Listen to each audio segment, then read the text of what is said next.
اللهم صل على سيدنا محمد وعلى آل سيدنا محمد. أعوذ بالله من الشيطان الرجيم. بسم الله الرحمن الرحيم. الحمد لله رب العالمين، والصلاة والسلام على سيد المرسلين وعلى آله وصحبه أجمعين.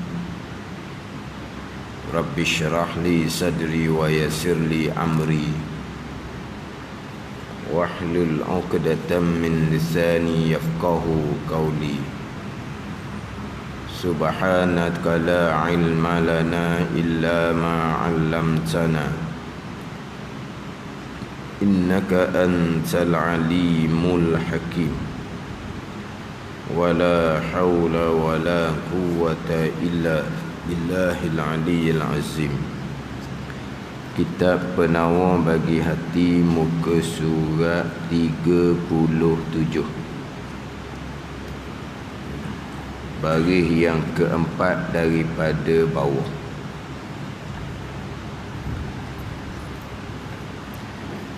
Qala al-muallifu rahimahullahu ta'ala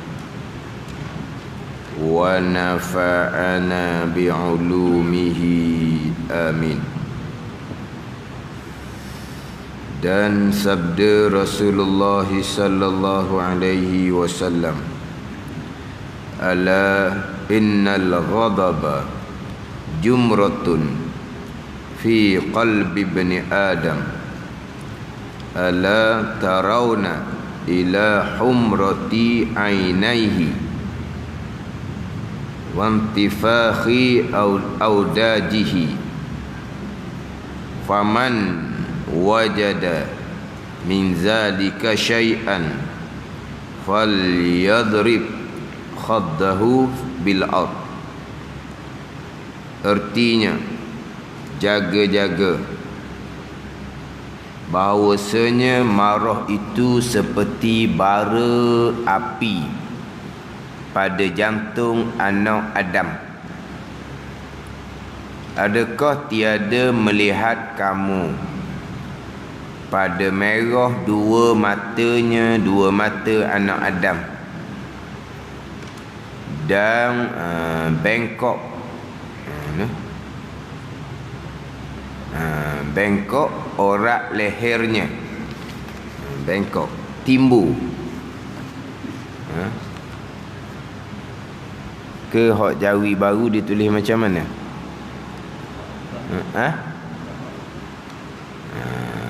Bengkok, bengkok timbul lah, bengkok, bengkok. Dan bengkok orak lehernya. Bengkok orak leher ni mana timbul lah. Maka barang siapa mendapat ia akan sesuatu daripada demikian itu, demikian marah, tandaannya merah dua mata dan bengkok orat leher, maka hendaklah memukulkan ia akan pipinya dengan bumi. Dan sabda Rasulullah sallallahu alaihi wasallam, ala innal ghadaba jumratun fi qalbi min adama, ala tarawna ila humrati ainai wantifakhi audajihi, faman wajada min zalika syai'an falyadrib khaddahu bil ard. Ini hadis yang berkaitan dengan kelakuan marah tu sendiri, yang mana terdahulu pengarang mengatakan bahawa apabila timbul bergerak-gerak sifat marah, ambil wudu. Kenapa diperintah ambil wudu? Kerana Nabi SAW menyatakan bahawa syaitan tu dijadikan daripada api, dan sesungguhnya dipadam akan api dengan air. Bila marah oleh seorang kamu, maka hendaklah berwudu. Jadi hadis yang kedua di bawah ni pula ceritanya hak berkaitan dengan api juga. Diumpamakan marah ni seperti bara api pada jantung anak Adam, Nabi kata. Hadis yang terdahulu Nabi kata syaitan ni dijadikan daripada api. Nak padam api dengan air. Apabila marah, Nabi kata hendaklah berwuduk. Maknanya sifat marah ni daripada syaitan. Apabila sifat marah ni daripada syaitan, jadi kita nak padam kemarahan ni dengan air lah. Sebab kemarahan ni mari daripada syaitan. Syaitan yang dijadikan daripada api. Kemudian hadis yang kedua, Nabi cerita pula marah ni seperti bara api dah pada jantung anak Adam. Seperti. Sebab apa? Ni panas hati. Kan gitu dah. Allah, panas sungguh hati. Gelegak dalam hati. Nak marah panas. Panas tu mari daripada mana? Panas tu mari daripada syaitan lah. Panas tu mari daripada syaitan. Syaitan yang apa panggil apa? Syaitan yang api-apikan. Gitu tak panggil tak? Syaitan api-apikan kita ni. Jadi macam mana nak padam kemarahan? Yang terdahulu Nabi suruh berwuduk. Hak yang kedua ni pula Nabi suruh kita kita pendapkan pipi kita ke bumi benda. Ni hadis yang kedua ni. Pada ni sebab apa? Sebab nak menghilangkan takabur sombong kita, yang mana takabur tu hak tu adalah warisan daripada syaitan iblis. Jadi nak hilang takabur yang menjadi sebab utama marah ni, yang mana takabur ni warisan daripada syaitan dan iblis. Nabi suruh kita jatuhkan muka kita ke bumi, ke tanah. Nak menghina diri kita ni. Kita orang yang hina, orang yang lemah. Ini semua adalah cara untuk kita melawan mengawal marah yang bergerak-gerak yang datang daripada syaitan. Sebab itulah hak mula-mulanya apabila bergerak-gerak sifat marah, Nabi suruh kita ta'awuz. Nabi suruh kita baca a'udzubillahi minasyaitanirrajim. Tu baca dulu. Sebab apa? Sebab bergerak-geraknya marah tu mari daripada syaitan. Baca tidak memada, tak berhenti juga marahnya, berwuduk. Sebab nak memadamkan api kemarahan yang datang daripada syaitan. Syaitan yang dijadikan daripada api. Kemudian tak memada juga. Barulah pergi pada yang ketiga ni pula. Ini adalah salah satu daripada dua perkara yang menolong kita atas menahan sifat marah ketika marah tu bergerak-gerak. Kalau kita tengah-tengah marah tu tak panggil bergerak-gerak dah. Panggil apa? Membara. Ke apa panggil? Ni hak tengah. Meluap-luap apa panggil? Meluap. Bukan meluap-luap bukan? Atau apa dia? Ni hak ketika marah sedang membara. Ada? Ada tak ayat? Tak ada. Ada tak ayat? Mana pakai senyum ni? Ada tak? Marah yang sedang membara. Kalau marah dengan membara tu memanglah api. Ada tak? Dan sekarang ni dia kata kitab ni ketika bergerak-gerak sifat marah. Kita sebut bergerak-gerak sifat marah ni mungkin kita tak faham juga. Ketika meluap-luap. Meluap-luap sifat marah.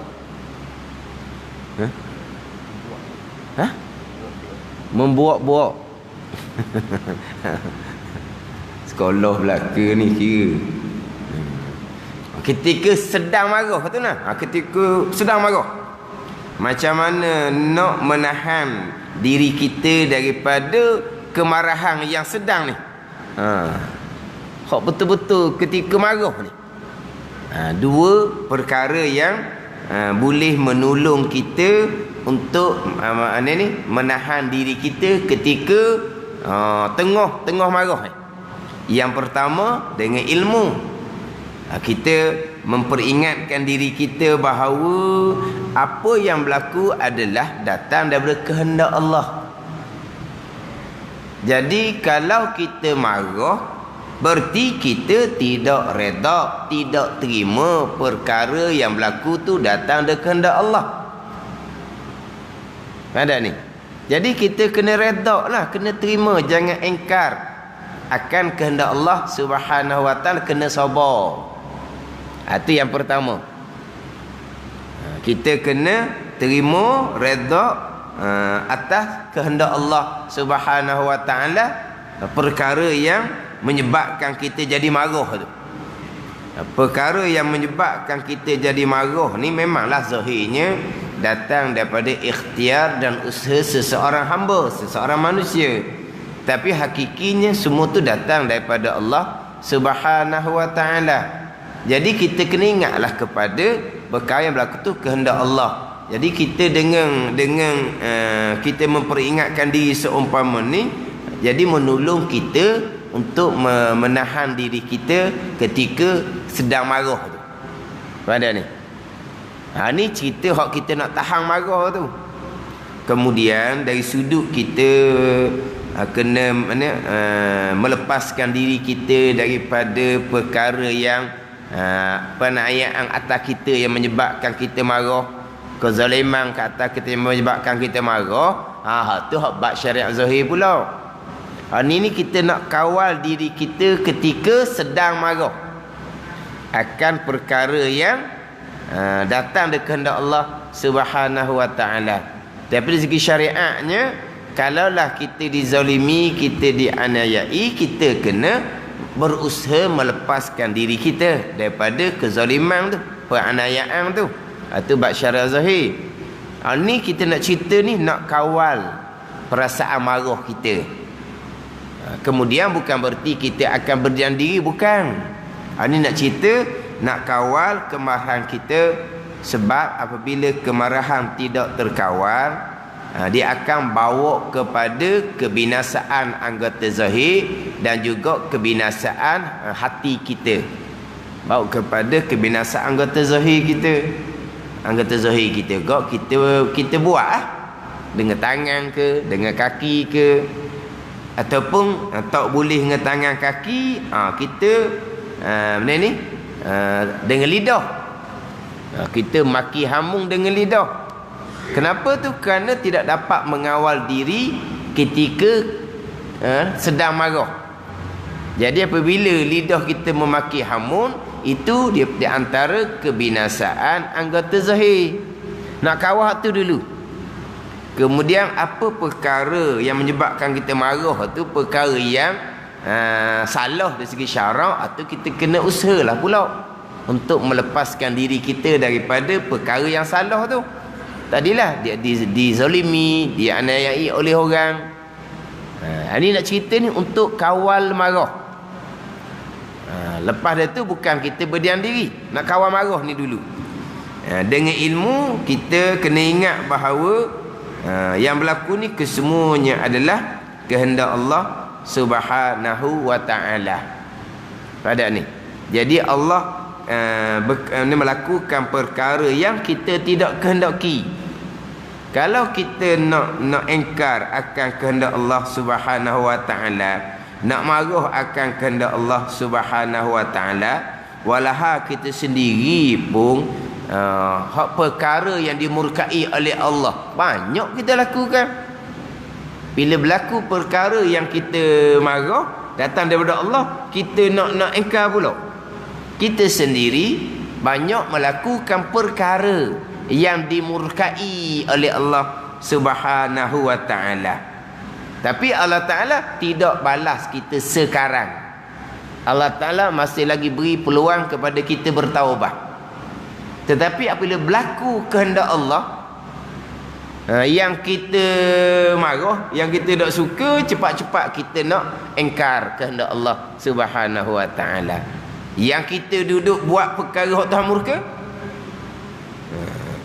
ada ni, Allah Ta'ala tidak segera membalas atas perkara yang kita lakukan hak kemurkaan Allah Subhanahu wa ta'ala. Ni untuk kita kawal marah dengan ilmu. Itu dengan ilmu.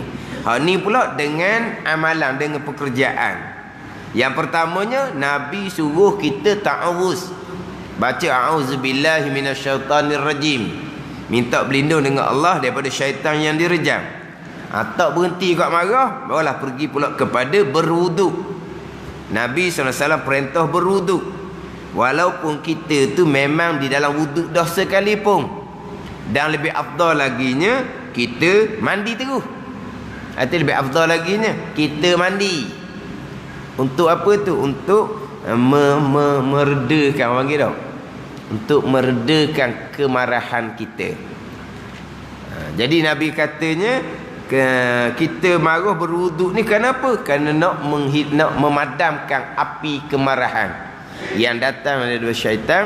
Syaitan dijadikan daripada api, yang mana nak padam api adalah dengan air. Jadi nak padam kemarahan dengan air lah, dengan berwuduk. Dan hak lebih afdal laginya dengan kita mandi. Tapi kalau dengan berwuduk pun tak hilang lagi, hak ni pula hak Nabi perintah. Artinya jaga-jaga. Bahawasanya kata Nabi sallallahu alaihi wasallam, marah itu seperti bara api pada jantung anak Adam. Seolah seperti bara api pada jantung anak Adam. Ni kata panas hati ni. Berapa panas hati? Sebab bara api seolah-olahnya. Bara api tu mari daripada mana tu? Mari daripada syaitan lah. Mari daripada syaitan yang mengapi-apikan kitanya. Akhirnya hati kita pun meluak-luak tu lah. Hati kita nak marah. Lihat ni. Hak tak nampak ni. Terkadang syaitan hak nampak. Sebab syaitan ni minal jinnati wan nas. Syaitan ni syaitan hak jin, hak tak nampak. Syaitan ada juga di kalangan manusia. Kenapa jadi berapi nak marah ni? Diapi-apikan. Dipanggil apa tu? Namimah. Namimah. Ingat dahulu kita bicara namimah. Ada dah dulu kan? Kita ada lagi hak namimah. Ada dah hak namimah. Dalam kitab kita ni namimah diterjemah tak ke tak ada. Dia namimah ni di antara maksiat lidah. Maksiat lidahnya berdusta, mengumpat. Tak ada namimah dalam kitab kita ni. Tak ada tau. Hak adanya berbantah-bantah, hak adanya melawak, tu hak ada. Hak namimah tak ada.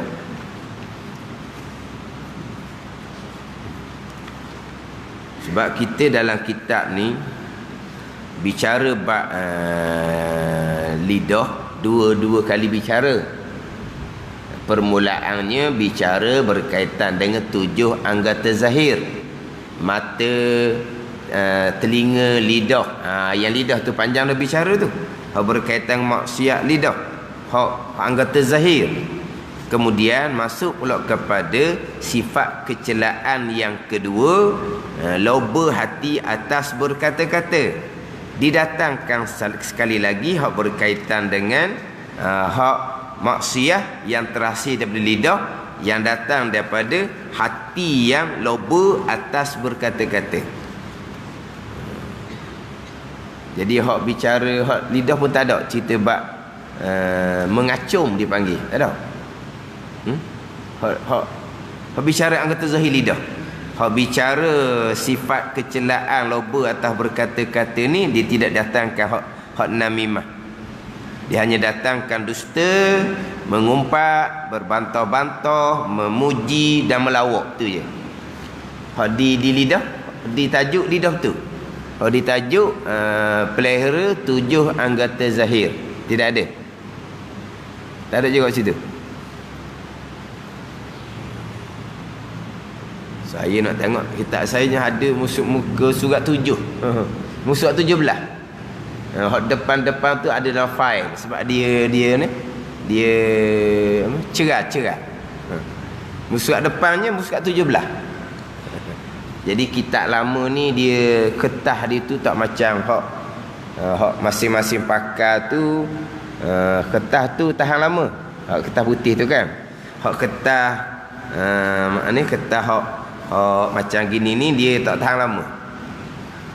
Dia jadi hak cabut lah. Hak rebih lah. Ada rebih. Apa panggil apa? Rebih apa panggil tau? Ni dia makan tepi. Apa ni? Rebih. Sopek ke apa? Ni salah lipat sekali je. Habis lah.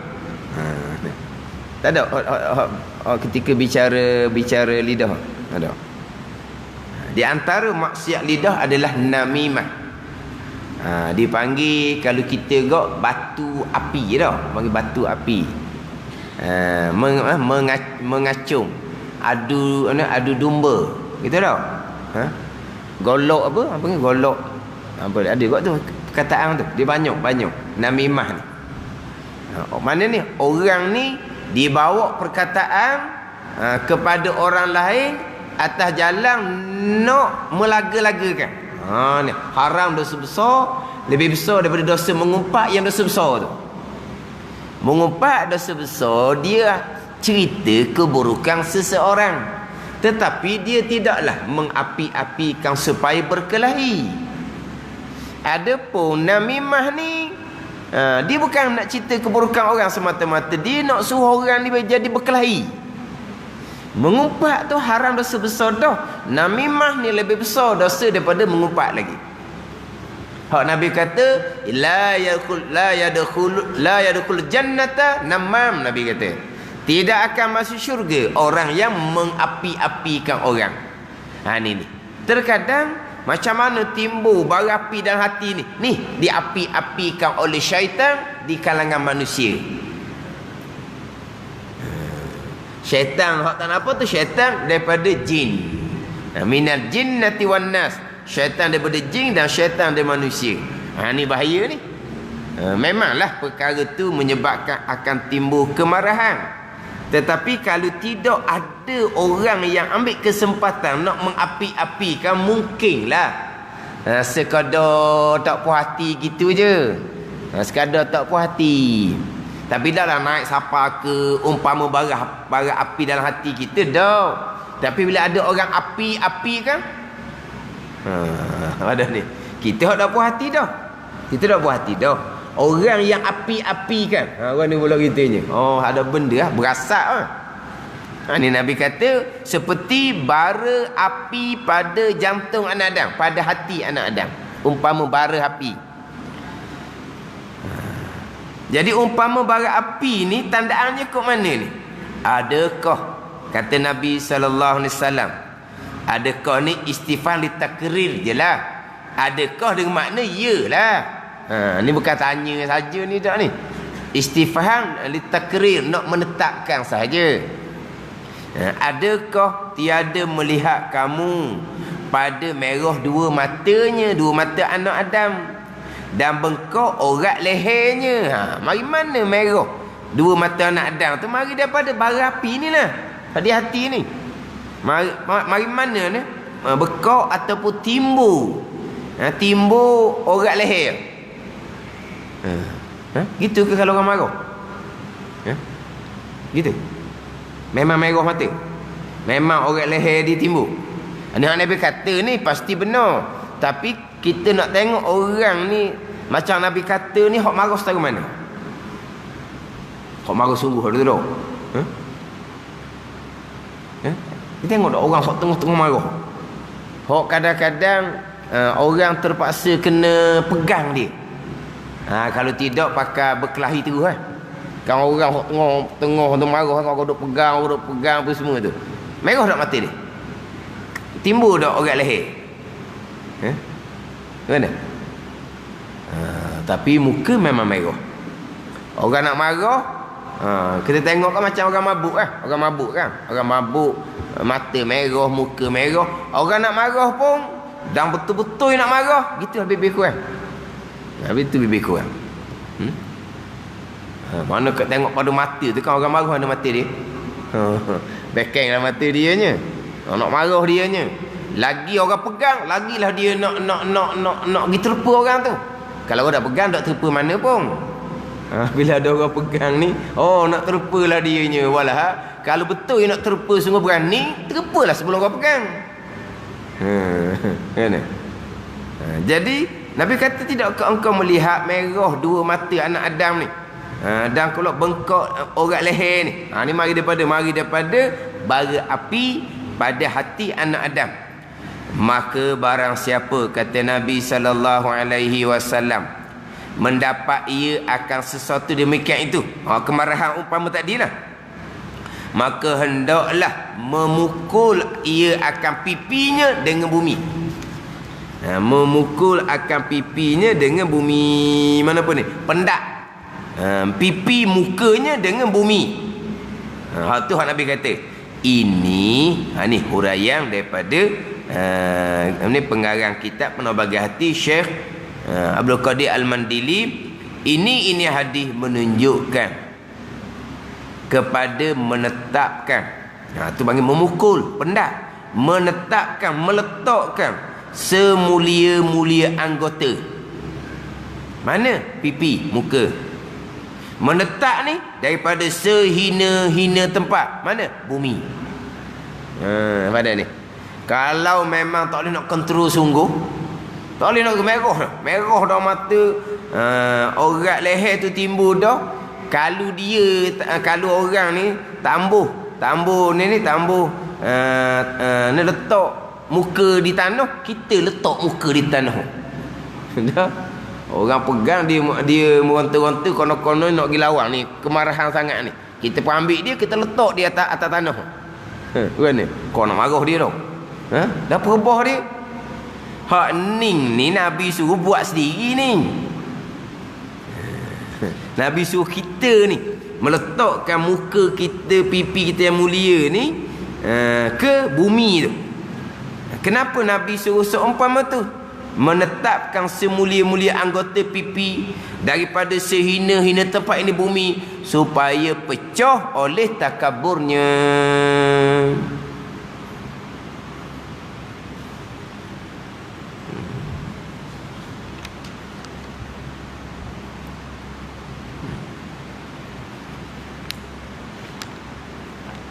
Supaya mempecah oleh takaburnya.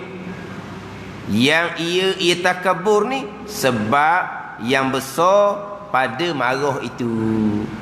Jadi apabila letak pipi muka yang paling mulia, anggota yang paling mulia ni letak ke tanah, tempat yang paling hina. Supaya apa? Supaya nak hilangkan sifat takabur kita. Sebab utama marah adalah mari daripada takabur. Mari daripada takabur. Jadi takabur ni pergi kepada sifat marah. Dia biasa sifat marah ni kerana orang sombong lah. Kalau orang tak sombong, dia paling sikit nak marah. Orang sombong ni dia mudah sikit lah.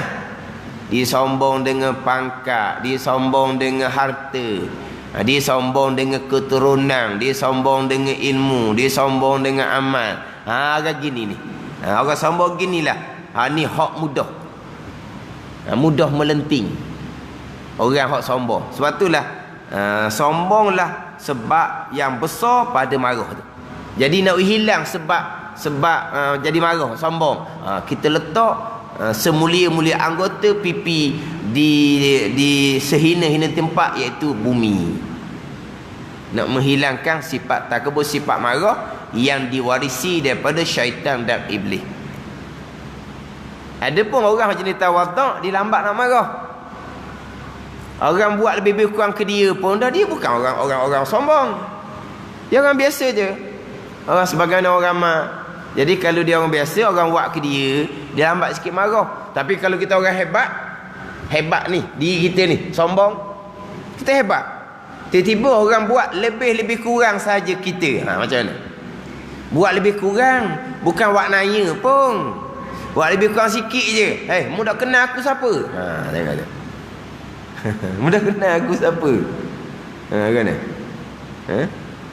Pakat tinggi, harta banyak, keturunan pula lebih-lebih, ilmu banyak, amal banyak, kedudukan masyarakat tinggi. Dia buat lebih-lebih kurang, tak kenal orang dia ni. Ayat ke apa itu tu? Ayat tawaduk. Ayat rendah diri.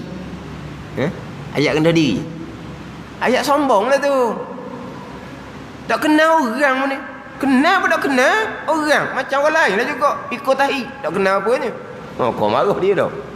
Tak kenal orang tak kenal apa. Sama-sama je dalam perut masing-masing penuh dengan tahi tak kenal orang memang kenal. Gimana? Kau marah orang dia dah. Jadi hak marah punca paling besarnya mari daripada takabur. Dia nak menghilangkan takabur. Ni cerita hak ketika hak betul-betul marah ni. Kita sepatutnya tak ada takabur tu. Hak ni apabila kita marah letak muka di bumi. Walahal kita sebenarnya letak muka di bumi ni tiap-tiap rakaat semayang. 2 kali pada tiap-tiap rakaat semayang. Kira-kiranya tak ada dah takaburnya. Ke mana? Ni ketika marah sangat-sangat ni tak terkawal ni buat seumpama ni. Sebab apa ni? Nak hilang sombong ni. Balas sepatutnya sombong tak ada. Rukun ni lain tiap-tiap rakaat sekali je. Rukun sujud 2 kali. Rukun sujud 2 kali. Iblis sujud ni tak ampuh kau ke mana pun. Sehingga kan iblis ni kalau nak bertaubat pergi sujud tunduk hormat ke kubur Nabi Adam AS. Tak ampuh, biar. Badan kekal sombong. Hak dia tak sujud pada masa perintah Allah tu satu hal dah. Macam mana kalau nak bertaubat? Nabi Adam sudah meninggal. Allah Ta'ala suruh sujud tunduk hormat kepada kubur Nabi Adam. Dah. Faham tak ni? Masa hak diperintah sujud belum jadi manusia lagi, baru hanya tanah saja yang ditempa. Dia tak mau sujud, ni mati dah lagi sujud. Iblis ni kenal syurga neraka. Faham tak ni? Kita dengar je cerita syurga dan neraka. Iblis kenal syurga neraka kan? Kenal syurga neraka. Tapi bila Allah tarik taufik hidayah, gitulah keadaan dia. Walaupun dia kenal syurga neraka, walaupun dia boleh bertaubat, dia tunduk hormat kubur Nabi Adam AS. Tapi kita ni menyalahi iblis. Kita sujud ke bumi tak cukup sekali, 2 kali. Tiap-tiap kali anak Adam sujud menangis iblis. Sebab apa? Sebab dia hanya diperintah sekali saja, tiba-tiba engkar. Anak Adam tak padang sekali, beri 2 kali pada tiap-tiap rakaat. Pada ni kalau kita kata kita nak tunjuk iblis sekali pun tak mau sujud. Kita 2 kali sujud kepada Allah Subhanahu Wa Taala pada tiap-tiap rakaat. Kenapa? Kita nak canggah iblis. Apabila kita canggah iblis, tak ada sifat iblis takabur dalam hati kita. Sebab kita letak semulia-mulia anggota muka dahi di sehina-hina tempat, iaitu bumi. Cuma kita ni tak berapa nampak hina manalah. Sebab asalnya semayang atas bumi sungguh. Kita bukan semayang atas bumi dah. Kita semayang mula-mula atas papang, kemudian seming, kemudian mozaik, kemudian kapek. Kapek biasa, kapek tebal, tergelang dahi. Tak padang kapek, tambah pula dengan sejadah. Tebal pula sejadahnya. Memang jauhnya dengan bumi kita. Jauh dengan bumi kita. Tapi ke mana pun, keadaan sujud kita tu macam mana? Rukun yang paling tazallul, kita menghina diri kita di hadapan Allah Subhanahu Wa Taala. Sebab tu orang tua-tua, gambar yang mereka suka tapet dinding, gambar ketika sujud. Gambar orang sujud. Sebab apa? Siapa orangnya? Begitulah sujudnya. Syarat sujudnya selain daripada kena dahi di bumi, syarat jangan berlapik, bubuh kain-kain tak boleh. Syarat sujud laginya tankis, wajib tinggi punggung daripada kepala, yang kita panggil menungging. Menungging. Ada ni. Kan kita kejadian kita mu'tadil kan, kejadian kita tegak molek. Mana kalau binatang ni, kejadian binatang ni punggung kepala dia separah. Siapa tahu nak makan, kepala dia akan ke bawah. Jadi rendah kepala daripada punggung pada masa nak makan. Binatang. Kita manusia kejadian yang ahsanit taqwim, seelok-elok pendirian, seelok-elok kejadian. Tegak molek, makan pula comel. Makan comel, duduk molek makan. Macam mana kalau makan macam binatang makan? Ngakak lepas tu makan dengan mulut. Guna gamak. Mana huduh keadaan binatang. Manusia tak. Makan duduk molek, makan dengan tangan. Tu manusia. Tapi siapa time semayang, sujud syaratnya tankis. Syaratnya menungging. Mana kalau kita sujud tempat tinggi, menyebabkan punggung kita dengan kepala kita jadi separah. Separah macam tak? Separah. Tak sah rukun sujud. Ada ni. Sebab tu orang tu letak gambar orang tengah sujud. Sebab itulah kita. Sama saja siapa pun. Ke kalau orang pakat tinggi sujud dia naik ke atas. Dah kita dah semayang ni kan, semayang keling orang sebelah. Siapa dia ni, nampak macam orang kampung mana mari duduk sama dengan kita ni. Soh-soh ni orang lebih-lebih belaka ni. Mari mana orang darat mana mari. Pakaian pun nampak dak lekeh dah. Pakai dak standard, tengok ni orang lain pakai standard belaka ni. Orang kelas-kelas. Siapa dia ni? Tapi tanya sujud nanti, sama dak sujud kita dengan sujud orang tu tadi? Sama aja. Malaikat kita lain, Tuhan perintah sujud begini, awak Tuhan perintah sujud begini, lebih saya daripada awak. Mana sabar tapi kadang-kadang sujud lama daripada orang lain pula. Lama sebenarnya sunat lama sujud dari orang lain. Maknanya tak ada lah sombong, tak ada dah. Sebab apa? Sebab kita letak semulia-mulia anggota di sehina-hina tempat, iaitu bumi. Pecahlah sifat takabur kita. Dan supaya mengetahui akan bahawa dirinya hamba yang hina. Betul kan? Ni kita cerita pada kita kemarah. Ni kita semayang ni lah. Kita hamba yang hina. Tiada patut ia membesarkan diri. Tiada patut tau. Ke macam mana hak Jawi baru? Per alif te waw te. Saya per alif te waw he. Tapi saya ngajinya baiki. Bukan tiada patuh, tiada patut. Ke macam mana dengan hak Jawi baru? Per alif te waw he ke te waw te? Te waw he juga. Hak Rumi dia tulis mana? Tiada patuh ke tiada patut? Tiada patut. Tiada patut. Saya ngaji pun baiki tu. Tiada patut ia hamba yang hina ni membesarkan diri.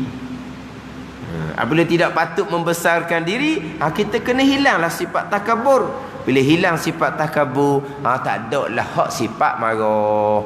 Sebab sifat marah ni, sebab yang paling besarnya adalah mari daripada takabur. Mari daripada takabur. Dan ketahui olehmu bahawasanya menahan akan marah itu kelakuan yang sangat baik. Menahan akan marah itu kelakuan yang sangat baik. Telah memuji akan dia akan menahan akan marah ni oleh Allah Subhanahu wa taala di dalam Al-Quran dengan firman-Nya wal kaziminal ghaiz. Pendek dia ambil situ ni. Artinya dan menahan mereka itu, dan menahan mereka itu muttaqin. Mereka itu muttaqin akan marah. surah Al-Imran ayat yang ke-134. Surah Al-Imran ayat 134. Hak Rumi dia tulis tak? Surah serta dengan ayat. Hak Rumi tulis. Di ayat dianya, alladzina yunfikuna fis sarra'i wad dharra'i wal kadhiminal ghaiza wal 'afina 'anil nas wallahu yuhibbul muhsinin. Ayat sebelum tu Allah Taala perintah wasari'u ila maghfiratin min rabbikum wa jannatin arduhas samawati wal ard uiddat lil muttaqin. Tuhan kata berlomba-lombalah kamu kepada keampunan daripada Tuhan kamu, dan berlomba-lombalah kamu kepada syurga yang lebarnya seumpama langit dan bumi. Yang lebarnya seumpama langit dan bumi, yang disediakan syurga tadi ni bagi orang yang muttaqin. Disediakan keampunan dan syurga bagi orang, disediakan syurga ni bagi orang yang muttaqin. Siapa yang muttaqin? Alladzina yunfikuna fis sarra'i wad dharra'i wal kadhiminal ghaiza wal 'afina 'anil nas. Siapa muttaqin ni? Mereka yang menginfakkan harta pada ketika senang dan pada ketika susah, dan mereka yang menahan akan marah, wal afina 'anil nas, dan mereka yang memaafkan daripada manusia. Dia regu dua tu. Dia regu dua. Dia regu antara tahan marah serta memaafkan manusia. Dia kena dua. Sebab terkadang tahan marah tanpa memaafkan manusia, dibimbangi marah tu akan masuk ke dalam. Bila marah tu masuk ke dalam, dia akan jadi hikdun. Dia akan jadi dendam. Apa dendam? Sifat marah di dalam hati. Tu. Hikdun, dendam. Daripada hikdun, dendam tu akan pergi pula kepada hasad. Dia panjang ada ni. Mari mana hikdun ni? Sifat marah dalam hati. Tu hikdun. Jadi dua nak. Memaafkan, menahan diri ketika marah, dan wal afina 'anil nas, dan memaafkan daripada manusia. Yang mana di antara pintu syurga, di antara pintu syurga yang 8. Hak dalam Fathul Mu'in dahulu kita ada dah. Nabi SAW bersabda, riwayat daripada Imam Muslim, sesiapa yang membaca selepas daripada berwuduk, dia baca asyhadu an la ilaha illallah wahdahu la syarika sampai ke habis, Nabi kata akan dibukakan baginya pintu syurga yang 8. Dan memasuki ia daripada mana-mana pintu syurga yang 8 yang dihendak. Mana pintu syurganya? Babus salah, babus sadaqah, babus saum, babul jihad, babut taubah, babul kaziminal ghaiza wal afina 'anil nas. Ni di antara salah satu dari 8 nama pintu syurga. Nama pintu syurganya babul kaziminal ghaiz wal afina 'anil nas. Mereka yang menahan diri dari marah, dan mereka yang memaafkan daripada manusia. Itu nama pintu syurga. Hal ni Allah Ta'ala memuji akan mereka yang menahan diri akan marah. Dan tambah selaginya, mereka yang memaafkan daripada manusia. Dan sabda Rasulullah sallallahu alaihi wasallam nak cerita bab kelebihan orang yang menahan marah ni, kelakuan yang sangat dipuji ni, perkara yang sangat baik. Nabi Rasulullah SAW bersabda, man kazuma ghaizan walau syaa an yubdiyahu amdahu mala Allahu qalbahu yaumal qiyamati amnan wa imanan. Artinya, barang siapa menahan ia akan marah, dan jika menghendaki ia, barang siapa meluluskan kemarahan, nescaya kuasa ia atas meluluskannya. Maknanya kalau dia tahan marah, Tapi kalau dia nak meluluskan kemarahan dia ni, dia nak buatlah apa-apa. Dia kuasa. Dia kuasa sebab dia orang yang gagah. Orang yang kuat. Makna dia boleh nak meluluskan kemarahan dia tu. Meluluskan kemarahan ni makna kita ambil tindakan lah. Kita boleh. Bukan kita menahan marah. Kenapa? Kerana kita tak boleh nak lawan dia. Kita kecil, dia besar. Tu dia akan bawa kepada marah tu masuk ke dalam, jadi dendam. Dan tidak ni. Nabi kata, barang siapa yang menahan yang akan marah, dan jika mendaki yang melulus akannya akan marah, nescaya kuasa atas meluluskannya. Dia boleh nak buat sebab dia gagah. Nescaya memenuhkan Allah Ta'ala akan hatinya, hati barang siapa tadi ni, pada hari kiamat daripada sentosa. Sentosa, selamat, lepas daripada bahaya dan daripada iman. Dan pada satu riwayat daripada redha. Riwayat lain pula mengatakan bahawa mala Allahu qalbahu yaumal qiyamati amnan waridan. Allah Ta'ala akan memenuhkan hati pada kiamat dengan keamanan dan keredaan. Siapa ni? Mereka yang menahan marah, walaupun mereka ni boleh meluluskan kemarahan dia tu. Ni maknanya menahan marah kelakuan yang sangat baik di sisi Allah Subhanahu wa Ta'ala dan di sisi Rasul. Ni cerita orang menahan marah. Dia nak meluluskan, dia nak buat boleh. Macam mana kalau kita menahan marah tapi memanglah kita tak mampu nak buat ke dia. Tapi bukan kerana tu pun. Memang kita kok mana pun kita tahan marah. Dah dapat kelebihan, dapat juga kelebihan. Hak ni lagi besar kelebihan ni. Sebab apa? Hak ni kuasa nak meluluskan kemarahan tapi tahan marah. Tapi kalau kita tahan marah dalam keadaan kita lemah, tapi kita tahan marah bukan kerana kita lemah. Kita tahan marah kerana perintah syarak. Kita dapatlah kelebihan. Tapi hak ni tahan marah lagi tinggi kelebihan sebab dia mampu nak meluluskan kemarahan dia. Kita tahan marah dan kadang kita sendiri pun lemah, tapi kita tahan marah bukan kerana lemah tu, kerana syarak. Kalau tahan marah kerana lemah, kemarahan kita pendam dalam hati, berhenti marah tu dalam hati, akan jadi hekdon. Dia panggil marah yang kekal di dalam hati, dia panggil dendam. Jadi kod lain pula.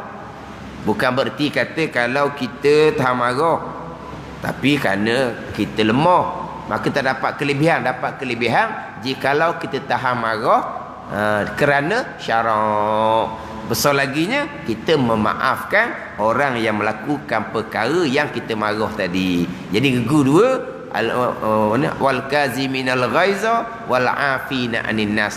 Orang yang menahan daripada marah dan orang yang memaafkan daripada manusia. Selesai bicara sifat kecelaan yang ketiga, sifat ghadab, sifat marah. Wallahu a'lam. Bab yang keempat pada menyatakan dengki, hasad, dengki. Wallahu a'lam. Bismillahirrahmanirrahim. Alhamdulillahirabbil alamin wassalatu wassalamu ala sayyidil mursalin wa ala alihi wa sahbihi ajma'in. Allahumma iftah alaina futuhal arifin.